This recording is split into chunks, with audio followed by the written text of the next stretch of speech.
इस टॉपिक पे 10 वीडियो उठा के देखोगे ना तो 10 की 10 वीडियो में तुम्हें बोला गया होगा कंसिस्टेंट हो जाओ, रोज का रोज पढ़ो। हो सकता है कि अपनी पूरी एकेडमिक लाइफ में ना तुम अपने आप को बहुत 30 मार खा समझते आए हो, लेकिन क्लास 11th एक ऐसी क्लास बच्चा जो तुम्हें सच्चाई दिखा देगी तुम्हारी पढ़ाई की, और तुम्हारे मार्क्स एकदम से 90% से कब 60% पे आएंगे तुम्हें पता भी नहीं चलेगा। चलो विदाउट वेस्टिंग एनी टाइम मैं तुम्हें सबसे पहला सच बताती हूँ क्लास 11th का। क्लास 11th में जो तुम क्लास में पढ़ रहे हो उसमें से सिर्फ तुम्हें 10% समझ आने वाला है। चाहे तुम जितनी मर्जी अच्छी तरीके से कान खोल के दिमाग खोल के टीचर का पढ़ाया पढ़ लो, 10% से ऊपर तुम्हें समझ आ जाए तो मेरा नाम बदल देना। बाकी की 90% तुम्हारे सेल्फ स्टडी या फिर तुम्हारे ट्यूशन पे डिपेंड करता है। सेल्फ स्टडी के लिए जो सबसे इंपॉर्टेंट चीज होती है वो सही तरीके की किताब। और अगर तुमने क्लास 11th में गलती से साइंस ले लिए ना तो साइंस की एनसीईआरटी लोग बोलते जरूर है कि साइंस की बाइबल की तरह होती है, विच इज ट्रू।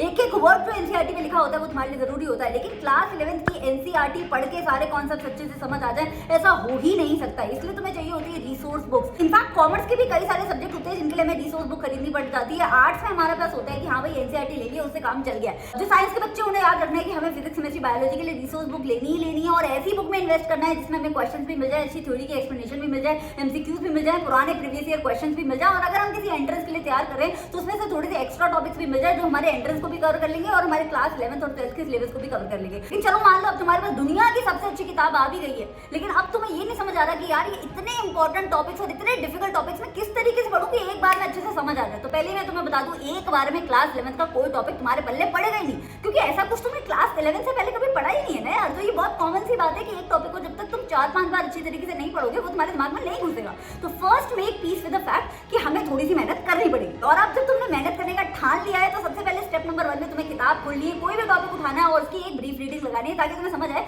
कि भैया इसमें लिखा क्या है। मान लो कोई टॉपिक पढ़ रहे हो जिसमें कोवेलेंट बॉन्ड के बारे में लिखा है तो तुम्हें समझ आ जाएगा हाँ इसमें ये चीजें कवर की है। स्टेप नंबर 2, अब इसी टॉपिक को तुम्हें दोबारा पढ़ना है, धीरे धीरे पढ़ना है, एक एक लाइन पे ध्यान देके पढ़ना है। और अगर तुम्हारा कहीं पे भी दिमाग भटक रहा है ना, दिमाग में आ रहा है यार इंस्टाग्राम दिमाग पे आ रहा है, यार राहुल ने रिप्लाई नहीं किया था दिमाग में आ रहा है, यार ट्यूशन में झगड़ा हो गया था, इन सारी चीजों को साइड में एक पेपर लेके बैठो और उस पे लिखते रहो कि हाँ भैया ये सारे टॉपिक मेरे दिमाग में आ रहे हैं, इन्हें ना मैं पढ़ने के तुरंत बाद जो है सोचूंगा, अभी नहीं सोचूंगा, अभी मुझे सिर्फ ये टॉपिक को दोबारा अच्छे से पढ़ना है ताकि मेरा एक एक वर्ड दिमाग में घुस जाए। अब आती है तीसरा स्टेप, अगर तुम्हें 2 बार पढ़ने के बाद भी कोई चीज नहीं समझ आ रही है तो कोई बात नहीं यार, इसमें बुरा मानने की कोई बात नहीं है, तुम नॉर्मल बच्चे हो।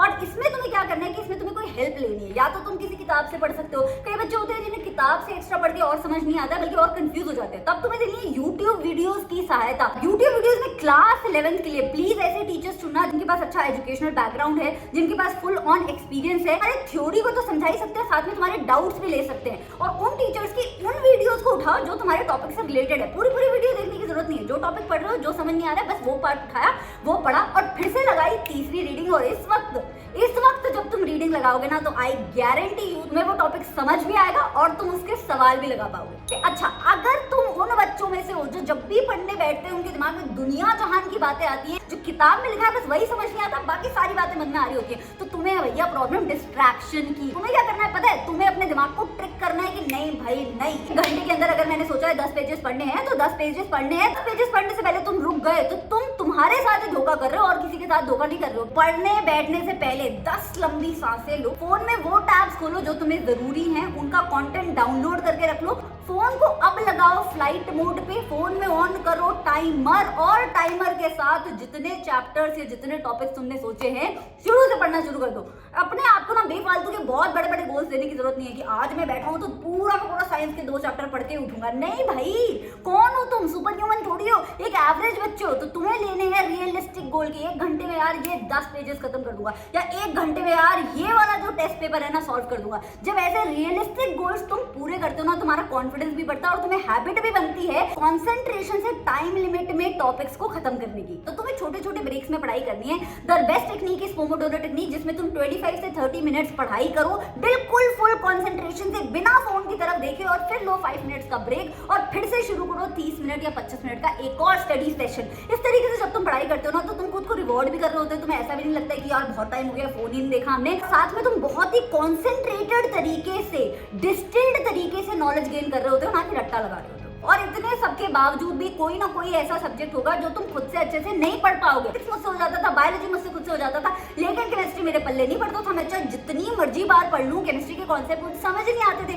तो फिर मैंने क्या किया, मैंने लगाई उसकी ट्यूशन। तो तुम ऑफलाइन ट्यूशन भी लगा सकते हो बच्चा, तुम ऑनलाइन ट्यूशन भी लगा सकते हो। इससे रिलेटेड मुझे एक बात याद आई है, अनअकैडमी जिस कंपनी में मैं पहले काम करती थी, उन्हीं का एक बड़ा इंटरेस्टिंग सा इवेंट आ रहा है जिसका नाम है आरंभ। ये सबसे बड़ा इवेंट होने वाला है पूरे साल का जेई और नीट एस्पिरेंट्स के लिए, जिसमें बड़े सारे सेलिब्रिटीज आने वाले हैं, रैंक होल्डर्स बच्चे आने वाले हैं, एजुकेटर्स आने वाले हैं। ये इवेंट होने वाला है 7 अप्रैल को 1 PM से 3 PM के बीच में। इसमें 4 बड़े बड़े सरप्राइजेस रिवील होने वाले हैं। अनअकैडमी क्लेम कर रहा है कि इस इवेंट के बाद वो जेई और नीट की प्रिपरेशन का तरीका ही चेंज कर देंगे, और इसमें इतने बड़े बड़े बॉलीवुड स्टार्स आ रहे हैं जैसे कि Kartik Aaryan, shark tank India से Anupam Mittal, Karan Johar is also gonna be there and also Sania Mirza. So I am really looking forward to this event. अगर तुम्हें भी चेकआउट करना है तो मैंने लिंक डिस्क्रिप्शन में दे दिया है, उस लिंक पे जाके नोटिफाई मी का बटन जरूर प्रेस कर देना एंड लाइव देखना इस इवेंट को। और अगर इसमें रिवील सरप्राइजेस अच्छे लगे तो मुझे आपके कमेंट्स में जरूर बताना। बाकी क्लास 11 के बच्चों के साथ इस वीडियो को शेयर करना मत भूलना and don't forget to subscribe to the channel, क्योंकि यहाँ पे आने वाली क्लास 11th और 12th के लिए बहुत अच्छी strategy videos. I will see you next time, till then take care and bye bye.